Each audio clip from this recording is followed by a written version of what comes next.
నమస్తే, welcome to editor analysis. Kodali Nani అండి. ఆయనకి ఎన్ని షాకులు కాదు.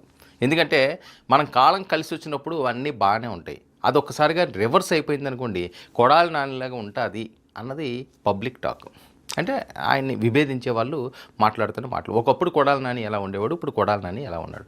2004, 2009 తెలుగుదేశం పార్టీలో సక్సెస్ఫుల్ లీడర్గా ఆయన ఎదిగాడు. చంద్రబాబు నాయుడు గారితో చాలా బాగుండేవాడు, లోకేష్ గారితో బాగుండేవాడు, అలాగే జూనియర్ ఎన్టీఆర్ తోటి బాగుండేవాడు. తెలుగుదేశం పార్టీయే అన్నట్టుగా ఉండేవాడు. అప్పట్లో కాంగ్రెస్ని కానీ వేరే రకంగా కానీ విమర్శలు ఇవ్వడం కానీ ఇంకో రకంగానే ఉండేది. కొడాలి నాని గుడివాడ అంటే కొడాలి నాని, గుడివాడ గడ్డం సార్ అని చెప్పి కూడా ఆయన్ని ముద్దుగా పిలుచుకునేవారు కూడా.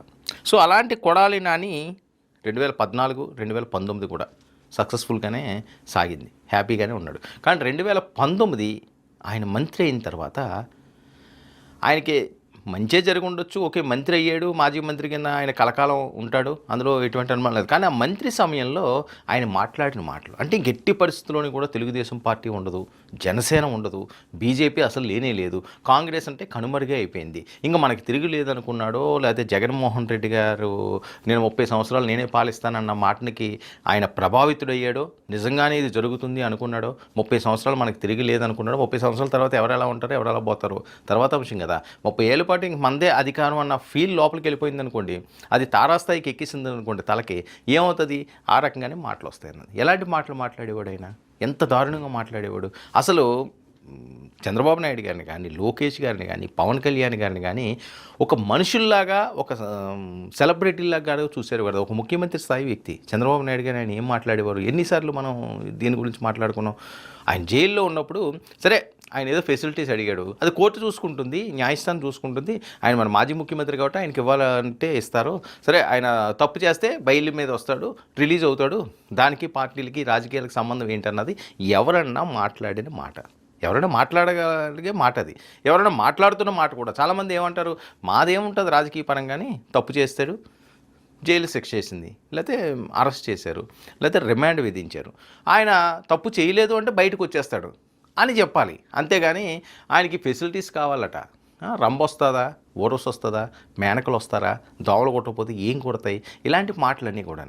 ఆయన ఆ మాటలు మాట్లాడిన కొన్ని 2 సంవత్సరాలేమో, 2 సంవత్సరాలకి ఆయన పరిస్థితి ఎలా అయిపోయిందండి. ఒకప్పుడు కొడాలి నాని ఎలా ఉండేవారు, ఇప్పుడు కొడాలి నాని ఎలా ఉన్నారు. సరే, ఎవరికి ఏదో ఆరోగ్య సమస్యలు రాకూడదని కోరుకోవాలి, అందరూ బాగోవాలి, అందులో మనం బాగోవాలని కోరుకోవాలి. కానీ ఒకసారి అధికారం వచ్చిన తర్వాత అది తలకెక్కించుకుంటే ఎంతకన్నా సరే దిగజారుస్తుంది, ఎంత దారుణాలకైనా సరే ఒడిగడుతుంది అన్నదానికి ప్రత్యక్ష నిదర్శనంగా కొంతమంది వైఎస్ఆర్సీపీలో ఉన్నారు అన్నది అప్పట్లో బాగా వచ్చిన టాకు. సరే, ఆ రకంగా వాళ్ళకి ఇబ్బంది ఏంది, ఒక వంశీని చూసుకున్నా లేకపోతే ఒక ఎందుకంటే వీళ్ళిద్దరూ చాలా ఆప్తమిత్రులు, ఇద్దరు ఒకలాగే అయిపోయారు.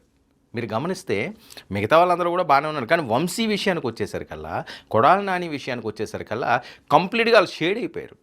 వాళ్ళు ఇప్పుడు గతంలో చూసిన మనుషులకి ఇప్పటికీ అసలు పోలిక కట్టలేం. వాళ్ళు రోడ్డు మీద నడిచి వెళ్ళిపోతుంటే గతంలో 100 మంది 1000 మంది అందరూ కూడా ఇర్రే వంశీరా, ఇర్రే నానిరా, ఇర్రే కొడాలిరా అని మాట్లాడుకునే వాళ్ళందరూ వాళ్ళ పక్క నుంచి వెళ్ళినా సరే ఈరోజు వాళ్ళని పోల్చుకోలేని పరిస్థితికి వచ్చేసారు. ఎందుకు ఆ పరిస్థితి తీసుకురావాలి? మన మాట మంచిది అవ్వాలి, మన ఆలోచన మంచిది అవ్వాలి.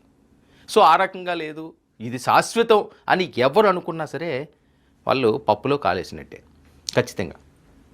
ఎందుకంటే ఏది ఎవరికి శాశ్వతం కాదు. ఈ రోజు ఉన్నది రేపు ఉంటుందో తెలియదు, రేపు ఉన్నది ఎల్లుండి ఉంటుందో తెలియదు.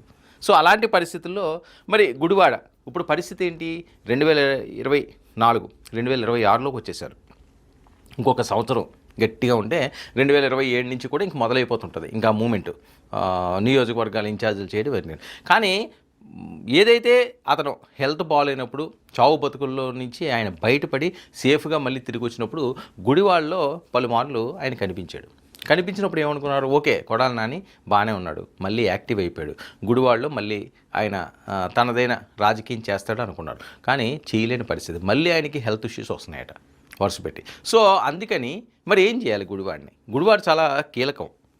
సో అలాంటి గుడివాడలో జగన్మోహన్ రెడ్డి గారు ఇంకా కొడాలి నానికి బై చెప్పేసే పడిలో ఉన్నారు. ఎందుకంటే హెల్త్ ఇష్యూస్ ఉన్నప్పుడు యాక్టివ్గా తిరగలేరు. ఇప్పుడు ఆయనకి ప్రతి నియోజకవర్గం కూడా ఒక టాస్కే. జగన్మోహన్ రెడ్డి గారికి. ఎక్కడ 151 ఎక్కడ 11 సీట్లకు పడిపోయిన నేపథ్యం. మరి ఇలాంటి టైంలో ప్రతి నియోజకవర్గంలో కూడా సక్సెస్ఫుల్గా కానీ ఆయన రాజకీయం చేయకపోతే, గెలుపు గుర్రాలను మాత్రం ఆయన రంగంలోకి దింపలేకపోతే, ఇంకొకసారి కానీ ఇదే పరిస్థితి వచ్చిందంటే పార్టీ మనుగడే ప్రశ్నార్థకంగా మారే పరిస్థితి ఉంటుంది. మరి ఇలాంటి టైంలో ఏం చేయాలి? అందుకని ఎవరు యాక్టివ్గా ఉన్నారో వాళ్ళకి మాత్రమే సీట్లు ఇవ్వాలి, మిగతా వాళ్ళందరూ కూడా పక్కన పెట్టాలి అనే ఆలోచనకి ఆయన ఫిక్స్ అయిపోయినట్టున్నారు. సో ఆ నేపథ్యంలోనే కొడాలికి జగన్మోహన్ రెడ్డి గారు బిగ్ షాక్ అంటూ పెద్ద ఎత్తున సోషల్ మీడియాలో వస్తున్న వార్తలు ఏంటదంటే, కొత్త ఇన్ఛార్జిని గుడివాడకు పరిచయం చేయబోతున్నారట. అది ఏంటంటే సినిమా ఇండస్ట్రీ నుంచి వచ్చిన వాళ్ళకి, ఆ సామాజిక వర్గంలో బలంగా ఉన్న వాళ్ళకి ఆ టికెట్ ఇద్దామని. అయితే కొడాలి నాని గారి అబ్జెక్షన్, ఆయన ఆలోచన ఏంటంటే, ఒకవేళ నేను లేకపోయినా సరే మా సోదరుడు కుమారుడిని తనకి ఇన్ఛార్జ్ కింద చేసి తనకి సీట్ ఇప్పించుకుంటే ఆ రకంగా ఆయన విజయం సాధించుకుంటూ నేను వెనకాల నుండి బ్యాక్ ఎండ్ ఉంటానని చెప్పినట్లుగా చెప్తున్నాడు. సో దానికైతే అంత సుముఖంగా జగన్మోహన్ రెడ్డి గారు లేరని. ఎందుకంటే ఎవరో చెప్తే ఏదో ఇచ్చేసే పరిస్థితి జగన్మోహన్ రెడ్డి గారికి ఉండదు. ఇప్పుడు 100 సార్లు ఆలోచించకుండా ఆయన చేయాల్సిన అవసరం ఉంది. గతంలోలాగా ఎలా పడితే అలాగా ఆ ఫ్లోలో వచ్చేసే పరిస్థితి లేదు. ఎందుకంటే కూటమి రోజు రోజుకి బలపడిపోతున్నది. 15 సంవత్సరాలు మేము కలిసే ఉంటామని చెప్పి వీళ్ళు డంకా బనాయించి మరీ చెప్తున్నారు. మరి ఇలాంటి టైంలో కూటమి ముగ్గురు వస్తుంటే వాళ్ళు బలం పెరుగుతున్న నేపథ్యం, 164 సీట్లు, 164 నియోజకవర్గాలు ప్రస్తుతం వాళ్ళ చేతుల్లో ఉన్నాయి.